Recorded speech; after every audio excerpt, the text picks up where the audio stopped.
యేసు ప్రభు యొక్క 12 మంది శిష్యులు కూడా మరి ఎంతో సంతోషంతో తిరిగి వచ్చి, ప్రభువా నీ నామమున మేము దెయ్యాలను వెళ్ళగొట్టినాం, నీ నామమున అద్భుతాలు చేస్తున్నాము అని అంటాడు. ఏదో అద్భుతాలు జరిగిపోయినాయని సంతోషించొద్దు, మరి మాంత్రికులు కూడా వీటన్నిటినీ చేస్తున్నారు అంటూ యేసుప్రభు వారు మాట్లాడినారు.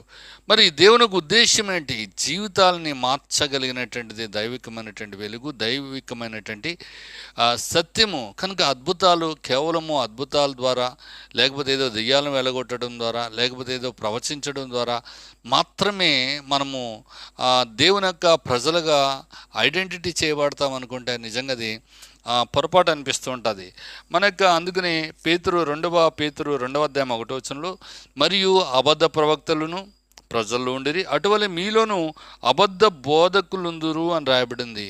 కానీ ప్రవక్తలు ఉన్నారు, అబద్ధికులు, అలాగే అబద్ధ బోధకులు కూడా ఉంటారని రాయబడింది.